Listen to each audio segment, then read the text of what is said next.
সকালবেলা 6টা বাজে ঘুমের থেকে উঠে গোসল করে তারপর আমরা কাজে যাই। এমনও দিন আছে আমরা সকালবেলা নাস্তাও করি না। রাতের 8টার পরে আসি কাজ থেকে, আইসা যে খানা খামো ওই শক্তিটাও থাকে না, সেখানে আমাদেরকে রান্না করে তারপর খাইতে হয়। আমাদের কোনো ছুটি নাই। একদিন আমরা ছুটি পাই, ওই দিন আমরা ঘর গুছাইতে, কাপড় ধুইতে, এটা সেটা করতে করতে চলে যায়। কাপড় ধোয়ার জন্য যে মানুষ রাখবো, মানুষ রাখলে তো টাকা যাবে, বেতন দিতে হবে ওদের।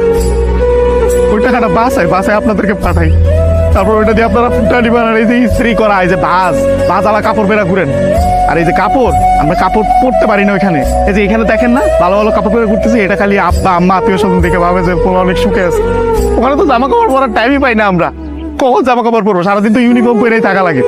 রাতের বেলা বেলা খাওয়ার পরে এই যে 5টা মিনিট মা বোন বাপের সাথে কথা বলি, ওইটাই আমাদের জীবনে সারাদিনের সুখ। সারাদিন কষ্ট করে ওই যে 5টা মিনিট মায়ের সাথে কথা বলবো, এটার জন্য 16 ঘন্টা 18 ঘন্টা করে আমাদের চাকরি করা হয়। বুঝবেন না আমাদের কষ্ট।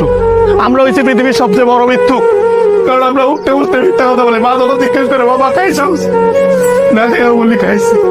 কি বলবো, মারা তো বলতে পারবো না। মা যখন জিজ্ঞেস করে কেমন আছিস বাবা, বলি ভালো আছি। অসুখ হইলে ডাক্তার দেখাই না, ডাক্তাররা অনেক টাকা দেওয়া লাগবে। মা জিজ্ঞেস করে বাবা ডাক্তার দেখাইছিস, ওষুধ খাইছিস, বলি যে খাইছি। কিছু বলার নাই তো, মিথ্যা বলো ছাড়া কোনো উপায় নেই।